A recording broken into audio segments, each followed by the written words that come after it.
Everybody, welcome back to the channel. Sorry for the kind of dim lighting. I'm here in my basement, so this is my little office area. I've kind of showed a little bit before, but essentially just wanted to touch base today because I am on day 80 of the run streak, and I know I haven't really been showing much of it here, or even really talking about it, or even really uploading a lot of videos lately. But it's because, you know, the holidays are upon us, Christmas is almost here, and just been kind of focusing on that. The weather hasn't been great. In fact, we got a bunch more snow last night and into this morning. I'll put a clip in here now so you can kind of see what I'm working with. It's not terrible, but, you know, the road is not perfectly clear. I could wear my trail shoes, but I really just don't want to be outside slipping around. I just, you know, I'm not feeling that right now, so gonna run on the treadmill again. I know I've been running on the treadmill like pretty much every day for the last 3 weeks. I've got outside a couple of times, but just, you know, it's been quite a transition to the winter weather. So just between being busy, the whole, like, you know, holidays here, and just kind of like focusing on enjoying festivities and you know, spending time with Jamie and stuff like that, I'm not going out for like super long runs, and then not really wanting to be out in the cold either. So here we are, day 80, gonna hit the treadmill yet again, and I'm gonna be wearing the Reebok Float Ride Energies. Again, this is just version 1 of this shoe I had picked up early this year, or maybe even last year, I can't remember now, but it was like 40 bucks. It was on super clearance. The Energy version 3 is out now, which everybody raves about, or a lot of people do. A lot of my favorite running YouTubers talk about it and say how much they love the shoe. So you might want to check that out. If you can find version 1 still somewhere, go for it. Like, it's a great shoe. Anyway, just going to get ready, get dressed here, and hit the treadmill for probably like 20 to 30 minutes. And then I'll come back and chat a little bit about the run streak so far, just kind of like, yeah, just a little bit of what's going on and what's next. And yeah, all right, I'll be right back. All right, as you can tell, I'm a sweaty mess. Did a little bit of a workout there, just a little bit of an interval, kind of a little pyramid thing, and I'll talk a little bit more about that in just a second. But I did about 22 minutes, and I got up to about 9 out of 10 for some short intervals. So yeah, it was a nice little workout.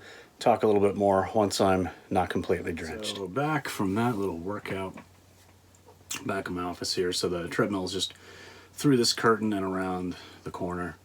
So it's very convenient for me to be like working from home and then being able to jump on the treadmill on my lunch break. If it's raining or something like that, I can always get my run in. Like I said, today is day 80 of the run streak. Now, a lot of these have been shorter runs. A lot of them, you know, I'm doing like a minimum mile, which really translates to a minimum of 10 minutes, because I mean, I'm gonna run a mile in under 10 minutes unless I'm going really slow for me.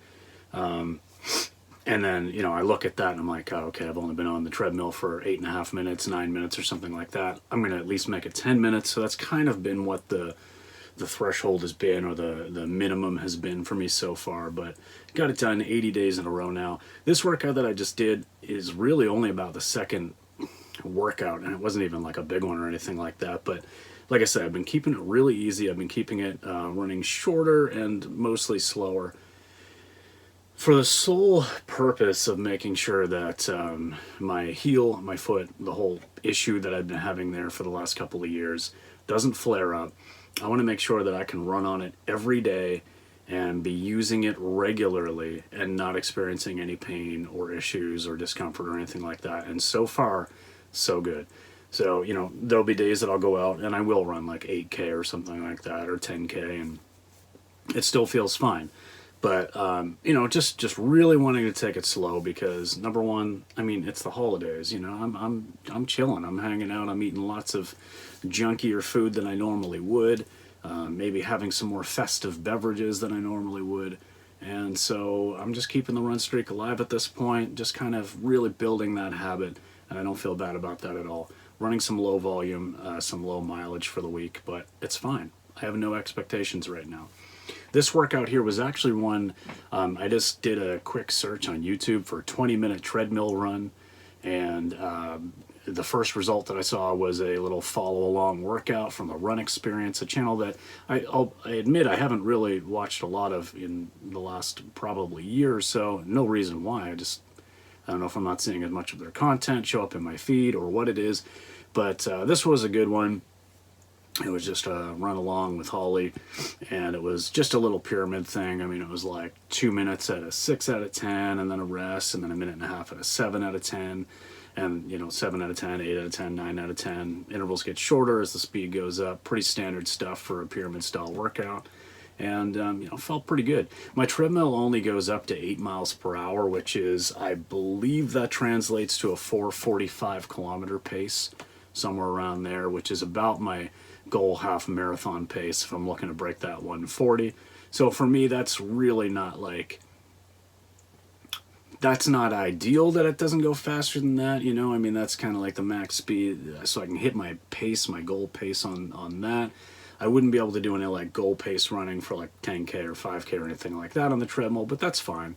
I'm probably not going to be looking to use the treadmill for that kind of a workout anyway, but anyway, on my 9 out of 10 efforts for this particular workout, just cranked it at max, which is about half marathon effort for me. And yeah, I mean, I guess that makes sense. But yeah, went well, a little over 4K in just over 20 minutes. Of course, that accounts for the slower jogging intervals in between, the rest periods. But yeah, what can I say? Just still enjoying running every day, just feeling like it's not a chore. It's just something that I get to do, and it hasn't been long. It hasn't been anything crazy, but that's fine. Again, just going to get through the holidays here, just enjoy this whole festive season. I get about 10 days off work, I believe it is. My workplace actually closes down between Christmas and New Year's because it's like a manufacturing facility. I work in the office, but it's a manufacturing setup, so like they're not going to have people come in between Christmas and New Year's for like 3 days, and like it just makes more sense to shut everything down. So we do that, which is really cool. So I get off at around noon on the 24th. Although I mean I'm working from home, so I'll do a couple of things, but obviously I'm not going to have any like significant work to do that day. And then I don't have to go back until January 4th, which is great. I'm so grateful to have that situation, and I'll probably be able to get out for some longer runs. If the weather's good, get out and just kind of enjoy some longer runs without having to think about like, okay, I got to get back to work, I'm on my lunch break, things like that.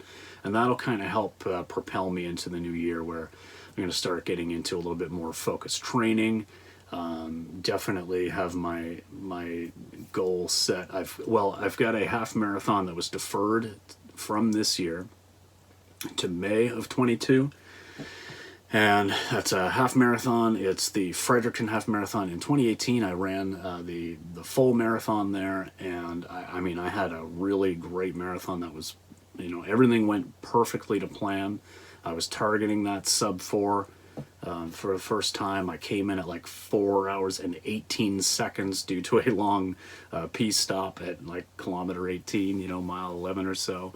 But I mean, I can't complain about that. It was like everything worked perfectly, and I felt great at the end of that race. So I'm looking forward to going back to Fredericton, even though it is only going to be a half marathon. I'm going to be training to break that 140 again. That's going to be my goal. Again, to just really, I just want to hit that threshold. I know that's not super fast for a lot of people, but for me, like, I think once I hit that, and like I can mentally be like, okay, yeah, cool, I've got that. That's just going to help propel me to the next level, and then I can just set my sights on, the 135 mark or whatever it is. But I feel like I just want to go there first and do that. I've had a couple of pretty good attempts so far. But just battling some craziness going on in the real world, along with some injuries, it's just been difficult to like stay focused and continue to attack that goal. So real looking forward to a good solid training block in the new year, tackling that again in May, and maybe a couple of other races in between just as tune-ups or whatever. One in late April, which would be a perfect, because it'd be about 3 weeks out. So that would be good. But anyway, I'll wrap it up here. I don't want to make this too long. I want to thank everybody for watching and following along so far. Again, I realize I haven't been making a whole lot of content lately. I haven't really been talking about the run streak, but it is still happening. Day 80 is in the books with a nice little treadmill workout, a little pyramid workout, about 20-some minute run with about 15 minutes worth of work. Felt good, and I'll be back in the next video. Thanks for following along. Until then, peace.